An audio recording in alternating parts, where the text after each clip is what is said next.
Ron Perlman. Yeah.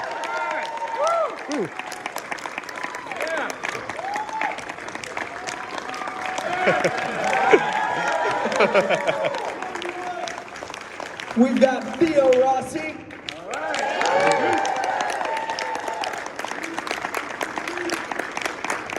We've got Ryan Hurst.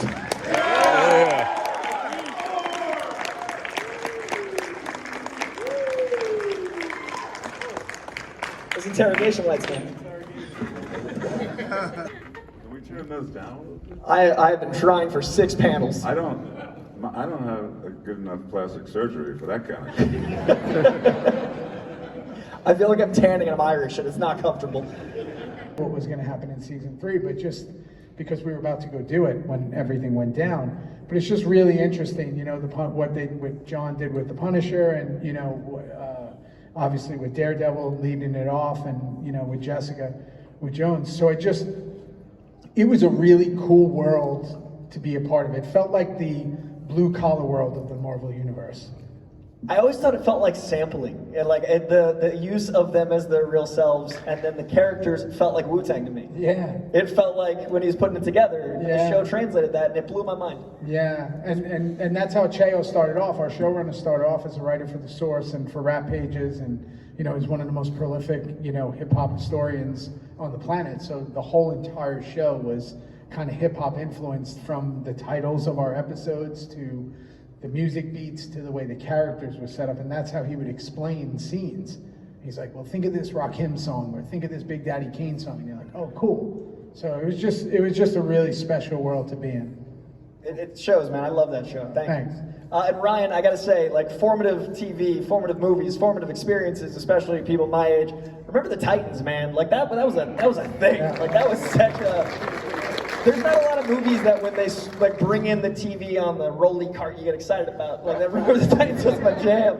What was it like working on that show that to this day I think is one of the most important commentaries that's also a digestible sports movie? Did it feel important? Like, you got Denzel, you got these Titans, pun accidentally, but like, what was that like on the day? It was something that I thought a lot about doing before I agreed to do it, because the original part of the first script was not fantastic. It read much closer. It was a lot campier. It was much more like sort of like the Mighty Ducks. But then I read it, and then my agent, and I turned it down a few times, and then my agent said, you know, I was like, well, who's directing this? And they said Boaz Yakin. Boaz had done one of my favorite movies called Fresh, and then they signed on Denzel and Will Patton. And I was just like, oh, there might be something to this. So when we got into it, there was a lot of changes throughout shooting, and then lots of changes on the day, to really sort of make it a little more less after-school specialist, and really sort of have some social, you know, resonance to it.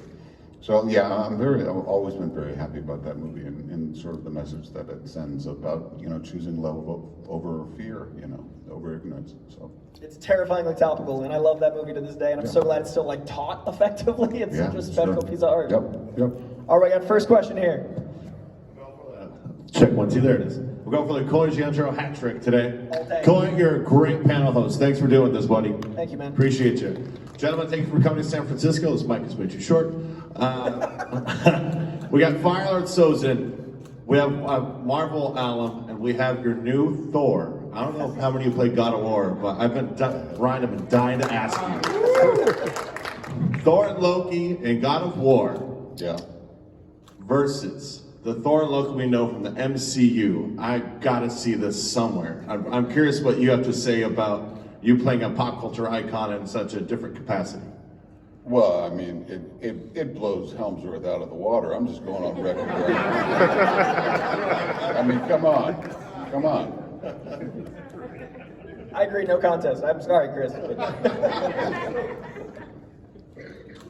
Hi, thanks for coming. Ron, how did you get involved with the UFC commentating, or the narration? I don't know. I think everybody else that called said no. Usually that's how I get most of my work. Thank you. I literally learned today that Blade Trinity is how I have Hellboy in my life, and that's still blowing my mind, like in real time. And I'm a staunch Blade Trinity defender, if any of you follow me on the internet. That just made me so happy. Ron, I wanted to let you know that I loved your memoir and that following you on Twitter kept me sane during the Trump administration. So thanks for that. I wanted to ask you either about, and you can choose, either if you have anything to say about working on Name of the Rose or anything about working with Katie Seagal. I would be interested in hearing you on either of those subjects. Well, with all due respect to Katie, the Name of the Rose was just one of those mind-blowing, beautiful things that wasn't supposed to happen that ended up happening. And then it was just like the gift that kept on giving, because meeting Sean Connery, who to me was the last truly unequivocal male movie star ever. Everybody else is basically a young boy with 3-day growth since him. And then he came from an era where he'd worked with my heroes like Hitchcock and John Huston and stuff like that. So, and then it was Umberto Eco and working in Italy on the most beloved author in the last 100 years. It was a tremendous experience, and it was nothing that was, I wasn't supposed to play the role. Somebody had to get fired for me to get it. So it was just, like the greatest Christmas present you could ever get.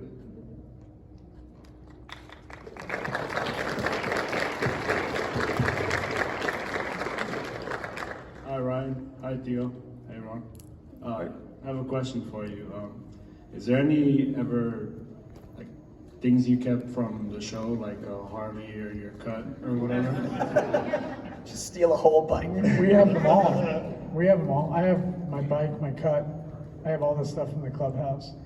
I was lucky I got killed off before the last episode. Sorry, you haven't seen it. So while they were all working, I was just stealing everything from them. So I took everything. Yeah, if it wasn't nailed down, we took it. We took it. The only thing we didn't get is Kirk at the table, but we got everything. Thank you. Hopefully get to see you again in maybe a spin-off of Sons of Anarchy or something. I don't think that's Keep dreaming, pal. Everybody's dead. I did my research. I saw the rumors. I was like, oh yeah, some guy in Idaho says. I'm like, Plus, some of those people just look god awful now. They can't go back anymore. Have you seen some of these people? not fit Over. TV. Living proof right here, guys.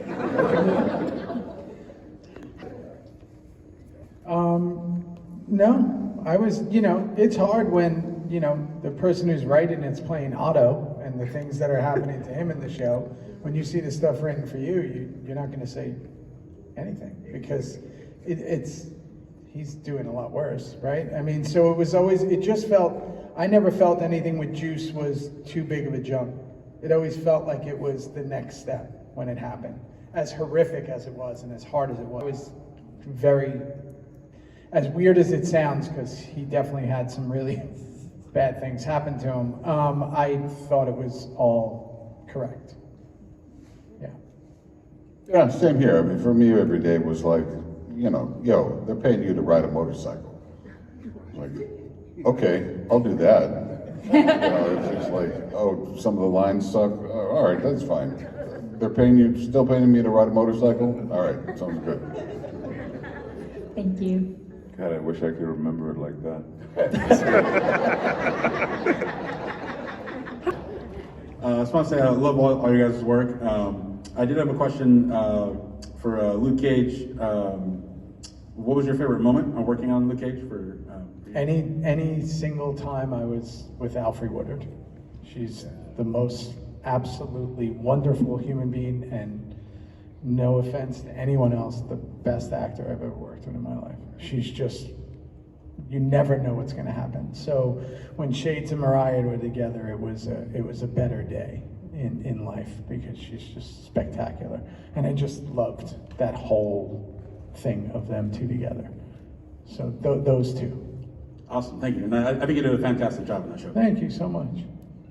Was there anything we never got to see from that? I mean, obviously you can't talk about season 3, which I will always have my headcanon for. Sure. Was there anything you guys shot, particularly between the two of you, that you wish had made the scene, or was it mainly out there? Like, did it? No, everything we shot was in there. I mean, season 3 with that was going to be where my son, was becoming the next Power Man, and then Shade started kind of questioning his whole reality after what happened with Comanche, and that's when he kind of maybe, for lack of a better word, wasn't as evil as you thought he was, and then his son and him have this riff. So yeah, I mean, it was everything we shot was in there, because that was one of those shows, not like Sons. Sons we were doing like 8-day episodes. Luke Cage we were doing like 20-day episodes. So it just, things took longer, and it was a bigger show and they put more. And I just think it made me think a lot of Sons, of how we were able to do that much in that short of time. Was really, to look at it now, because I don't think I knew any better then. So it's just bizarre what we were able to accomplish in that short of a schedule on Sons. After doing Cage right after, where I was like, wait, what? We get double the amount of time? Yeah, I can have lunch and sit and eat this lunch? I didn't do any of that on Sons.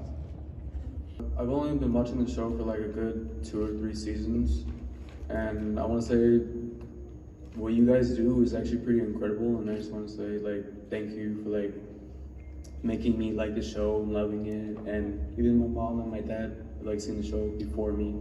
So thank you. Thank you. Thank you, brother.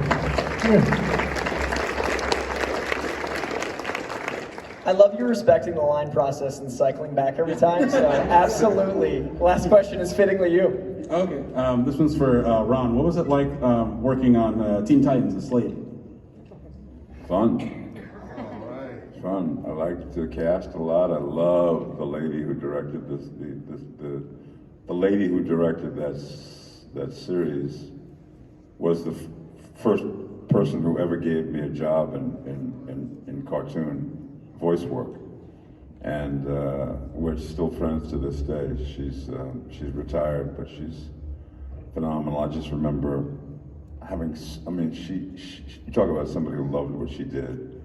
She did directed most of the stuff for Warner Brothers, and during her time, and boy, did we laugh our asses off in there, and just had such a great time making that show for you all. Awesome, thank you so much. Thank all of you guys for being here. You guys are awesome. Thank you. All right, let's give it up one last time for the cast. Thank you all so very much.